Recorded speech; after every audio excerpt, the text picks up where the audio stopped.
Assalamualaikum warahmatullahi wabarakatuh. Alhamdulillahi rabbil alamin wa bihi nasta'in ala umuri dunya waddin, wassalatu wassalamu ala sayyidina wa maulana Muhammad sayyidil awwalin wal akhirin wa ala alihi wa ashabihi ajma'in. Alhamdulillah, kita sambung pada pengajian kita masih lagi di dalam bab taharah, iaitu bersuci, di mana kali ini kita akan bahaskan tentang mandi, yang ini merujuk kepada yang biasa kita gelarkan sebagai mandi wajib, ataupun ada yang kita gelarkan dia sebagai mandi junub dan sebagainya, ya. Iaitu semua mandi-mandi ini merujuk kepada mengangkat hadas besar, ya. Kalau perbincangan yang lepas kita sudah membincangkan tentang berkaitan dengan hadas kecil, ya, iaitu kita ulang kembali apa yang dimaksudkan dengan hadas itu. Hadas itu merujuk kepada perkara yang iktibari, perkara yang dianggap ada pada beberapa anggota badan. Kalau hadas kecil, ia merujuk kepada hadas yang berada di 4 anggota yang disebutkan di dalam Al-Quran, iaitu di tangan, di muka, di tangan, di kepala dan kaki, ya. A'udzubillahi minasyaitonirrajim. Ya ayyuhalladzina amanu idza kumtum ilas salati faghsilu wujuhakum. Wahai orang-orang yang beriman, sekiranya kamu hendak mendirikan sembahyang, maka basuhlah muka-muka kamu, wa aydiyakum ilal marafiq, dan tangan kamu sehingga ke siku. Wamsahu bi ru'usikum, basuhlah kepala-kepala kamu, sapulah kepala kamu, wa arjulakum ilal ka'bain, dan basuhlah kaki-kaki kamu sehingga ke buku lali. Itu 4 anggota hadas kecil. Adapun hadas besar, dia merujuk kepada hadas yang berlaku ataupun ada pada seluruh anggota badan, ya, seluruh anggota badan yang zahir, ya, daripada seperti rambut, ya, kulit, mana-mana anggota badan yang zahir ini dianggap adanya hadas, ya. Jadi kita lihat dulu apa yang dimaksudkan dengan mandi. Mandi dari segi bahasa mengalirkan air atas apa sahaja benda, itu dari sudut bahasa lah, ya. Dari sudut syarak, mengalirkan air ke atas badan dengan niat yang tertentu. Mengalirkan air ke atas badan dengan niat yang tertentu. Ini yang dimasukkan dengan mandi. Kalau dari sudut bahasa, dia umum lagi. Jadi apa sahaja kita alirkan air ke atas segala sesuatu, itu dimasukkan mandi juga. Tapi kita nak maksud syarak, maksud penggunaan syarak yang dinamakan mandi itu apa, ya. Jadi mandi iaitu mengalirkan air ke atas badan, ke atas anggota badan, ya, dengan niat yang tertentu. Dengan niat yang tertentu. Disebabkan mandi yang kita nak bincangkan ini, dia merupakan suatu ibadah, ya. Dia bukan satu ibadah. Dia bukan sekadar adat sahaja ataupun kebiasaan kita melakukan mandi ini, tetapi dalam keadaan tertentu ia menjadi ibadah. Jadi sebab tu ia memerlukan niat, ya. Ada kalanya mandi yang kita perlu lakukan, dia jadi mandi yang diwajibkan, yang kita namakan dia dengan mandi wajib. Ada kalanya syarak menuntut kita mandi dalam keadaan-keadaan tertentu yang mana ia dihukumkan sunat, yang kita namakan dengan mandi sunat, ya, seperti mandi hari raya dan sebagainya, ya. Jadi macam mana, apa keadaan yang menyebabkan kita kena mandi, kita diwajibkan mandi, apa keadaan yang kita disunatkan mandi, ya. Jadi nanti kita akan bahaskan. Baik. Ini firman Allah, iaitu merujuk kepada dalil yang menuntut kita supaya menjaga kesucian badan, ya, menjaga kesucian diri. Ya, ni dalil umum yang merujuk kepada tuntutan supaya kita sebagai umat Islam kena sentiasa dalam keadaan bersuci. Ya. Innallaha yuhibbut tawwabin wa yuhibbul mutatahhirin. Ya. Sesungguhnya Allah menyukai orang-orang yang bertaubat. Ya, orang-orang yang melakukan kesalahan, Allah suka sekiranya mereka itu bertaubat daripada segala kesalahan mereka. Ya, Allah cinta, Allah sayang, Allah kasih. Ya, Allah sayang kita. Jadi mudah-mudahan Allah kasih kepada kita, kita dapat keredaan Allah, doa-doa kita makbul dan sebagainya. Ya, sebab kita ni dianggap sebagai seseorang yang Allah kasih. Begitu juga Allah kasih, Allah sayang, Allah cinta kepada orang-orang yang suka menyucikan diri. Ya, jadi kalau dalam keadaan kita tu diwajibkan bersuci, maka biasanya kita akan lakukanlah perkara wajib. Ya, contohnya selesai daripada haid, ya, ataupun putusnya haid, ataupun selesai daripada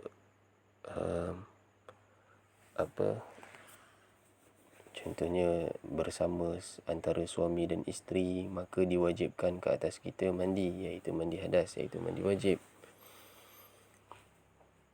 Jadi Allah suka. Bukan apa, sekarang kadang-kadang kita pun pernah dengar ada di kalangan umat Islam yang masih lagi mengabaikan perintah ini. Ya, ada yang tak tahu langsung selepas daripada haid, mungkin mereka tidak mandi, mereka tidak mandi hadas. Ya, jadi ada juga yang mereka tahu tapi mereka tidak lakukan, mereka tidak menganggap ini suatu perkara yang wajib dilakukan, ataupun mereka tahu perkara itu wajib tapi mereka tidak lakukan. Masih ada lagi umat Islam yang macam tu. Ya, apatah lagi orang kafir. Orang kafir lagilah tidak ada rasa tanggungjawab untuk melakukan mandi wajib setelah selesai daripada contohnya haid ataupun janabah dan sebagainya. Ya, jadi umat Islam, untuk kita dicintai oleh Allah, disayangi oleh Allah, dikasihi oleh Allah, maka Allah tuntut supaya kita sentiasa menjaga kesucian diri. Ya. Dalil daripada Quran, ini pula dalil daripada sunnah sabda Rasulullah sallallahu alaihi wasallam. Menjadi tanggungjawab ke atas setiap orang Islam untuk mandi sehari dalam 7 hari dia membasuh kepala dan tubuhnya. Ini antara dalil umum berkaitan dengan tuntutan mandi. Ya, termasuklah mandi wajib, mandi yang diwajibkan, mandi yang disunatkan dan sebagainya. Jadi secara umumnya yang Nabi nak sebut di sini merujuk kepada mandi sunat lah. Ya, iaitu umat Islam mesti ada rasa tanggungjawab, walaupun ianya perkara yang kita tak ada sebab-sebab mandi wajib, tapi kita kena ada rasa tanggungjawab untuk mandi, ya, untuk bersihkan diri. Ya, untuk bersihkan diri. Ya, walaupun ia mungkin mandi sunat sahaja, kerana untuk membersihkan diri ini suatu tuntutan daripada syarak, suatu perkara yang disukai oleh syarak, maka kita kena ada rasa tanggungjawab untuk mandi at least 1 hari seminggu. Ya, kalau di Malaysia mungkin kita ni jaranglah seminggu sekali mandi. Yang paling malas pun 1 hari mandi sekali, sehari sekali mandi, ataupun 2 hari sekali mandi, itu pun malas lah. Ya, jaranglah kita seminggu tak mandi. Tapi mungkin merujuk kepada negara-negara ataupun tempat-tempat yang tertentu, mereka ni sukar untuk mandi, contohnya dalam keadaan sejuk ataupun ketiadaan air dan sebagainya. Maka at least ada rasa tanggungjawab untuk mandi sehari satu minggu. Ya, contohnya tempat-tempat sejuk, mungkin mereka tak boleh mandi setiap hari. Ya, kalau setiap hari mandi mungkin akan memudaratkan. Tapi dalam seminggu paling tidak, ataupun dalam seminggu beberapa kali lah, paling tidak mandi untuk menjaga kebersihan diri sebagai suatu tuntutan syarak. Ya, dia membasuh kepala dan tubuh badannya. Baik. Bahagian mandi ada dua. Yang pertama, mandi yang diwajibkan. Yang kedua, mandi yang disunatkan. Ya, mandi yang diwajibkan ini yang kita namakan sebagai mandi wajib. Ya, maksudnya ada kalanya kita sebagai umat Islam diwajibkan mandi. Ya, nanti kita namakan mandi wajib. Ada kalanya kita sebagai umat Islam disunatkan mandi pada waktu-waktu tertentu. Ini namanya mandi sunat. Baik, yang pertama mandi yang diwajibkan, iaitu apabila terdapat beberapa perkara ataupun berlaku beberapa keadaan yang menyebabkan seseorang itu diwajibkan mandi. Ya, mandi itu mandi macam biasa sebenarnya asalnya. Mandi itu meratakan air ke seluruh badan, tapi ada kalanya dalam keadaan tertentu umat Islam diwajibkan mandi. Ya, diwajibkan mandi. Pada ketika itu diwajibkan mandi, maka kena mandilah kalau tidak berdosa. Baik, yang pertama antaranya janabah. Nanti kita akan lihat apa yang dimaksudkan dengan janabah. Yang kedua haid. Yang ketiga melahirkan anak. Yang keempat mati. Baik, yang pertama janabah. Janabah iaitu perkara yang berlaku disebabkan oleh keluarnya mani. Ya, perkara antaranya yang dimaksudkan dengan janabah iaitu perkara yang berlaku dengan sebab keluarnya mani. Ini satu. Ya, sama ada berlaku kepada lelaki ataupun perempuan. Ya, lelaki atau perempuan. Apa-apa perkara, apa-apa perbuatan yang menyebabkan keluarnya mani, setelah keluarnya mani itu, maka kita panggil seseorang itu dengan janabah. Seseorang yang keluar mani dengan apa cara sekalipun, maka kita panggil dia, keadaan dia itu janabah. Ya, junub ataupun kita panggil junub pun boleh. Ya. Kenapa dipanggil janabah? Kenapa dipanggil junub? Ya, janabah atau junub ini kan jauh maksudnya dalam bahasa Melayu. Jadi orang-orang yang janabah ini, orang-orang yang keluar mani ini, dikehendaki jauhkan diri. Ya, itu maksudnya. Maksudnya dikehendaki jauhkan diri daripada tempat solat. Ya, kecuali setelah hilang janabahnya. Ya, setelah disucikan janabahnya. Itu cara menyucikan itu dengan mandi wajib lah. Ya. Baik. Sama ada berlaku kepada lelaki ataupun perempuan. Ya. Sama ada berlaku lelaki ataupun lelaki, sekiranya keluar mani dengan apa cara sekalipun, bawah tu disebut sengaja ataupun tidak. Ya, sengaja mengeluarkan mani ataupun tidak sengaja mengeluarkan mani. Ya, contohnya bermimpi, ya, jadi pun dianggap sebagai keluar mani, maka diwajibkan ke atasnya mandi. Baik, ataupun perempuan. Ya, perempuan, ini disebut di dalam hadis. Kenapa perempuan itu juga diwajibkan mandi? Ya, Nabi pun sebut kepada sahabat, iaitu perempuan itu pun saudara lelaki, iaitu ada juga keadaan tersebut, iaitu keluarnya mani. Ya, mungkin kalau kamu mempelajari sains, mungkin kamu lebih maklum lah, ya. Baik. Jadi itu dia yang pertama tadi, janabah, sama ada sengaja ataupun tak sengaja mengeluarkan mani, tetap diwajibkan mandi, ya. Contohnya berkhayal ke, bermimpi ke, ataupun apa sahaja perkara yang menyebabkan keluarnya mani, ya, maka kena mandi. Ada satu keadaan, ada satu contoh. Kalau seseorang itu, biasanya kalau seorang itu tidur, lepas tu bermimpi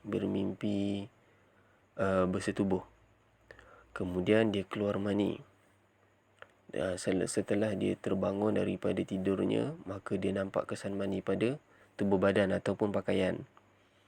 Maka yakinlah dia bahawasanya memang dia kena mandi wajib, sebab dia tahu dengan yakin yang keluar itu adalah air mani. Baik, keadaan lain. Seseorang itu dia bermimpi bersetubuh. Lepas tu dia mimpi bersetubuh, ya. Tapi apabila dia bangun daripada tidurnya, dia tidak nampak kesan air mani pada badan ataupun pakaiannya. Jadi adakah wajib mandi?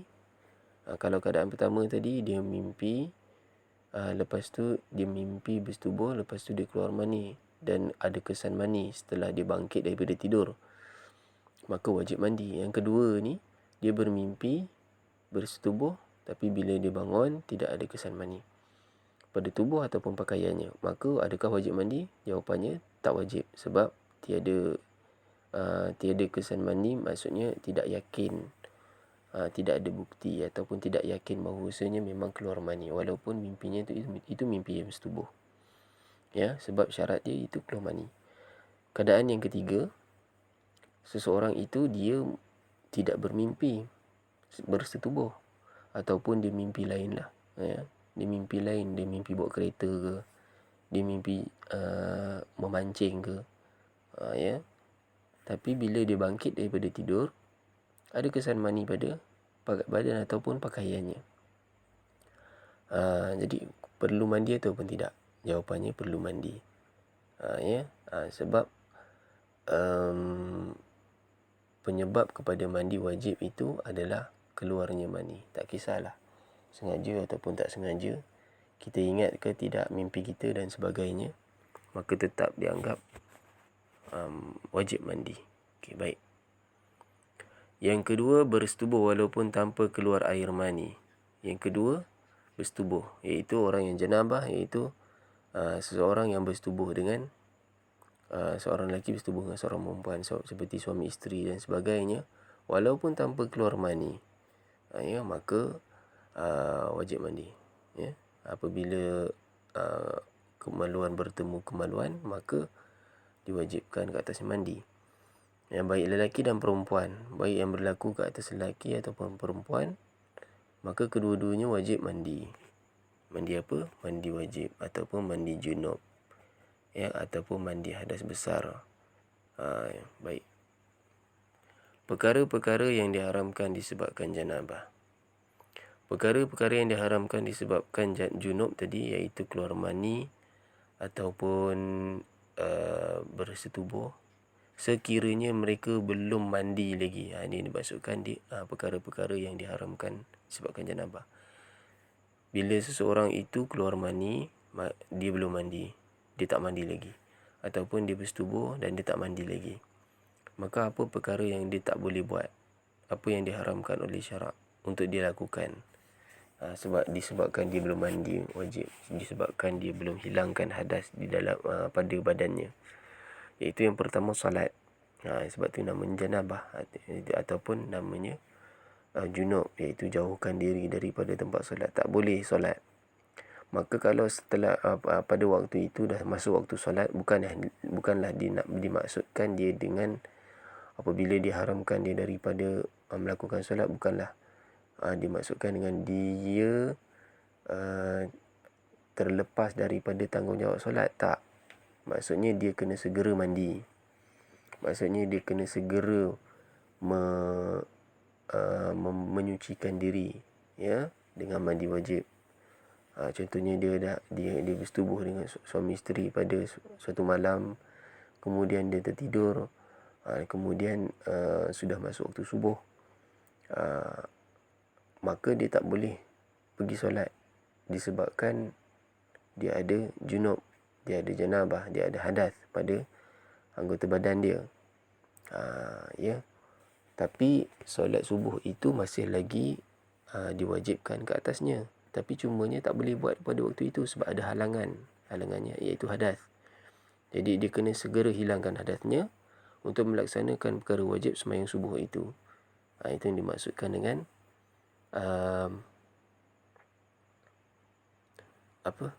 itu yang dimaksudkan dalam perkara yang diharamkan. Ya. Wajib tu, solat tu wajib, dia kena segerakan, tapi nak buat dia kena mandi wajib dahulu. Yang kedua, duduk dalam masjid. Tak boleh duduk-duduk dalam masjid. Ya, tak boleh duduk-duduk dalam masjid. Sebab dianggap badan kita ni tidak suci. Ya, masjid itu suatu tempat yang mulia, satu tempat yang perlu dihormati, satu tempat yang suci. Maka kena jaga diri jauhkan diri daripada duduk dalam masjid. Ya. Melintas tidak mengapa. Duduk-duduk tak boleh. Yang ketiga, tawaf. Tawaf itu mengelilingi Kaabah daripada mengelilingi Kaabah. Itu namanya tawaf. Tawaf pun tak boleh kita lakukan sekiranya kita dalam keadaan janabah ataupun junub. Sebab hukum tawaf sama dengan hukum solat. Kalau solat memerlukan bersuci, tawaf pun memerlukan bersuci. Kalau solat memerlukan tutup aurat, tawaf pun sama. Ya. Jadi tak boleh melakukan tawaf sekiranya kita masih tidak mengangkat hadas yang ada pada badan kita. Yang ketiga iaitu menyentuh Al-Quran. Menyentuh Al-Quran tak boleh. Ya, menyentuh Al-Quran tu tak boleh.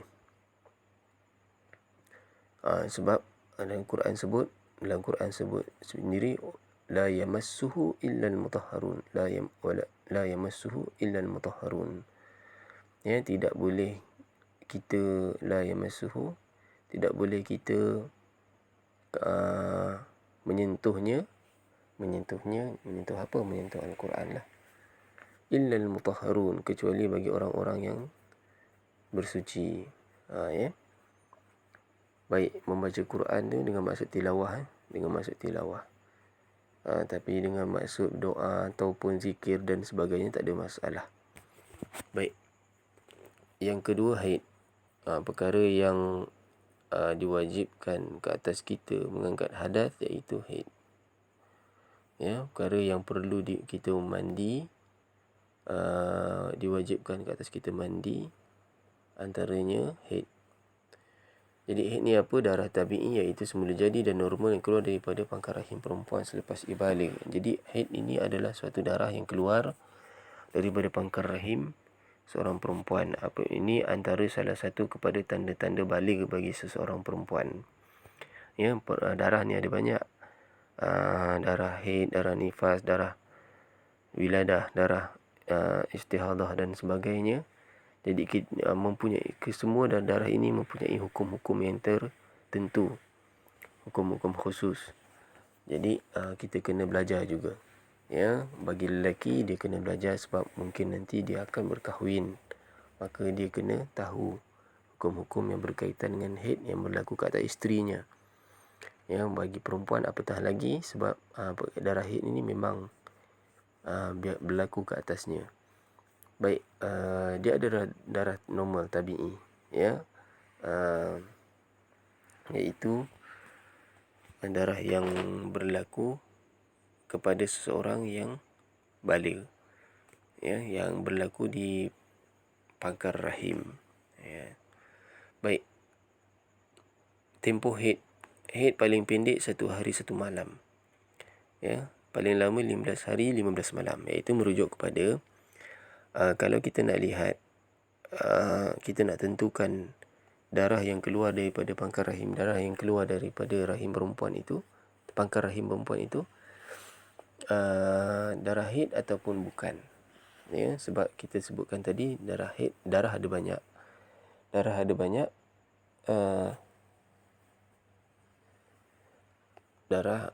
Jadi ada hukum-hukum yang berbeza di antara setiap darah ini. Jadi contohnya darah haid paling pendek 1 hari 1 malam itu merujuk kepada sekiranya darah keluar 1 hari 1 malam, maknanya dalam tempoh 24 jam tu darah keluar je, ya, maka dianggap sebagai darah haid lah.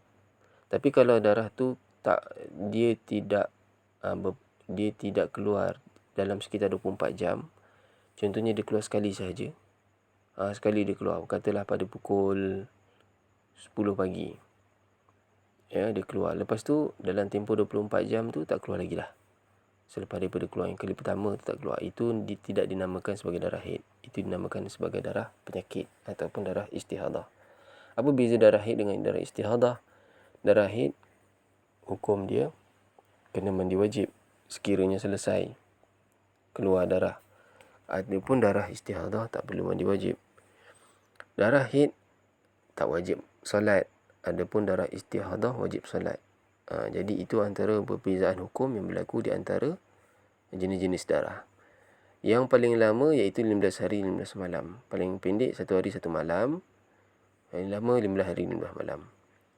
Ya, 15 hari 15 malam. Jadi sekiranya seorang perempuan itu keluar haid, kerap keluar haid sepanjang hari, sampai hari ke-14, hari ke-15 pun keluar lagi, itu masih dianggap sebagai darah haid. Tapi sekiranya hari ke-16 tiba-tiba keluar lagi, maka kat sinilah penggunaan hari maksimum keluarnya darah haid, iaitu maksimum 15 hari. Bila masuk hari ke-16, maka darah yang keluar dianggap sebagai darah istihadah ataupun darah penyakit. Maka wajib mandi tak? Setelah hari ke-15, ya, wajib mandi. Setelah hari ke-15 wajib semayang tak? Ya, wajib semayang, walaupun darah keluar lagi, sebab dianggap sebagai darah istihadah sahaja. Baik. Jadi ghalibnya ataupun kebiasaannya, jaranglah perempuan ini keluar 1 hari 1 malam. Paling minimum mungkin 3 hari ataupun 4 hari. Normal ataupun ghalib kebiasaan biasa 7 hari. Ya, mungkin boleh berlaku 7, 8 hari, 9 hari, ya, ataupun boleh mungkin berlaku kurang. Ya. Jadi itu semua dianggap sebagai darah haid. Ghalib biasanya 7 hari, atau lebih atau kurang sedikit. Ya, paling panjang 15 hari, paling pendek 1 hari 1 malam. Baik. Kalau kurang daripada 1 hari 1 malam, itu dinamakan darah istihadah. Kalau lebih daripada 15 hari 15 malam, maka itu dinamakan juga darah istihadah. Baik, perkara yang diharamkan ketika haid sama seperti junub. Apa yang diharamkan seperti junub tadi, seperti solat diharamkan. Solat tak boleh,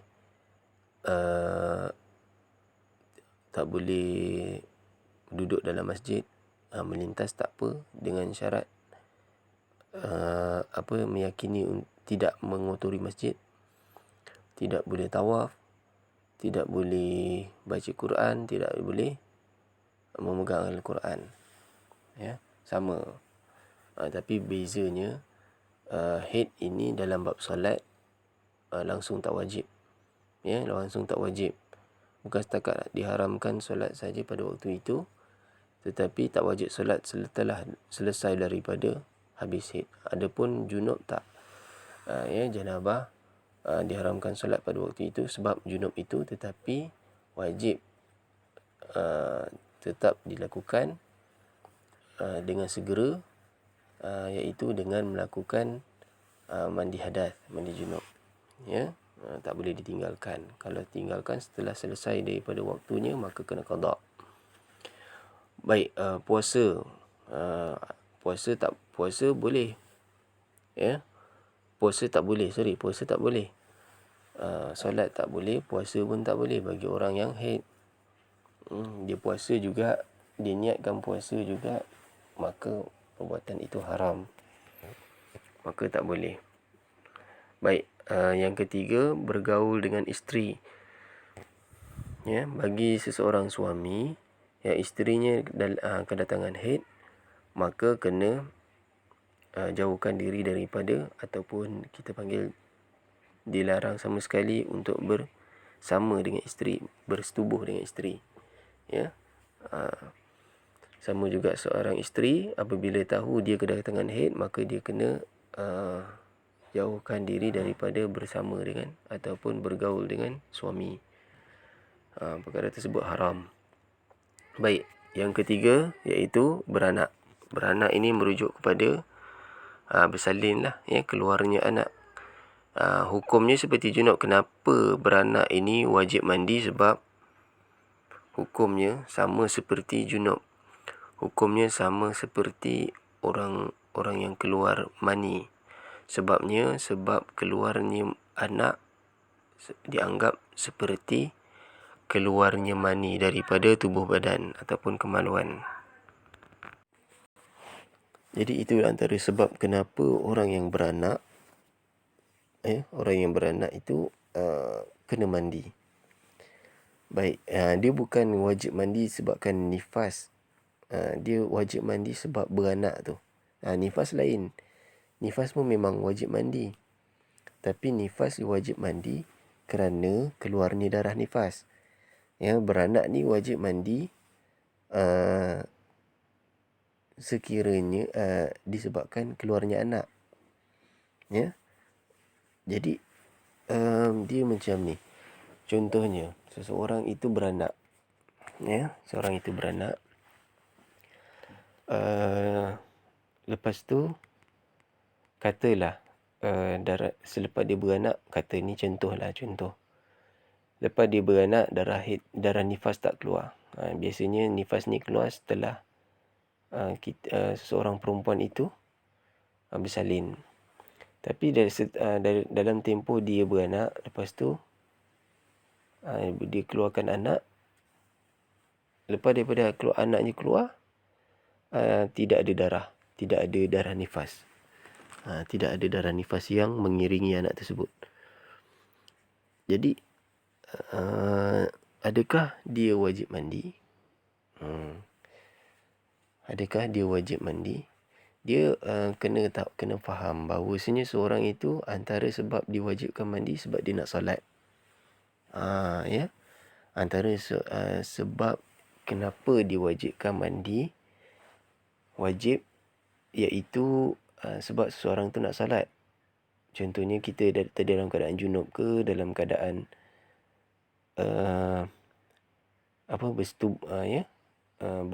junub ke, ataupun apa sebelum ni, haid ke, kenapa diwajibkan mandi? Antara sebabnya yang paling utama iaitu sebab nak solat.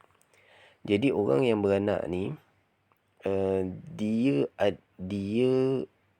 kenapa dia kena mandi? Sebab dia nak solat.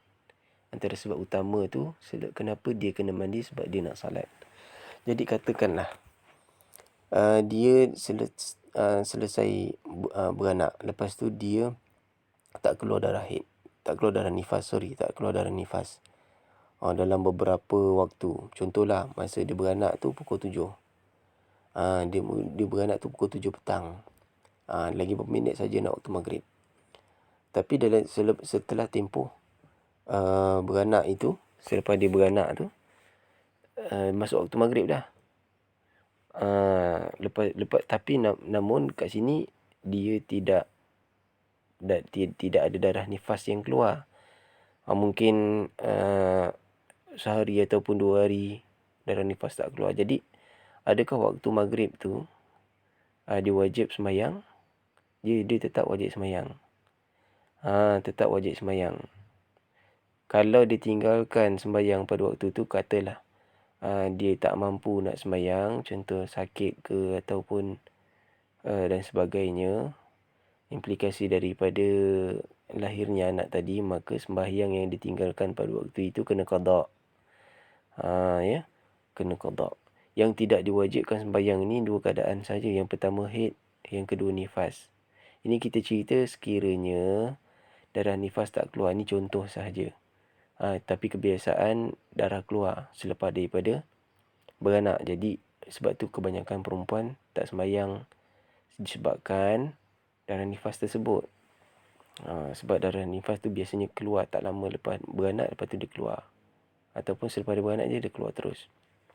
Jadi tu antara sebab kenapa biasanya perempuan tak sembahyang. Tapi ni contoh keadaan di mana darah nifas tu lambat keluar. Jadi seseorang yang beranak selepas daripada waktu tu, ini waktu solat dah masuk, maka sembahyang dia itu wajib diqadakan. Atau kalau dia tak mampulah. Kalau dia mampu, dia kena sembahyang terus. Mandi wajib dan sembahyang terus. Contohnya sekarang lain, dia masuk waktu maghrib. Jadi tempoh waktu maghrib tu tempoh dia nak beranak. Mungkin dia sakit, mengerang dan meneran dan sebagainya, anak tu keluar. Dari tempoh tu katalah daripada pukul 7 dia dah mula rasa untuk bersalin, sampailah pukul 8, akhirnya pukul 8 suku contohnya, baru anak tu keluar. Jadi dia sudah masuk kepada waktu maghrib. Jadi waktu maghrib tu dia wajib solat tak? Sembahyang maghrib tu wajib solat tak? Dia wajib sembahyang.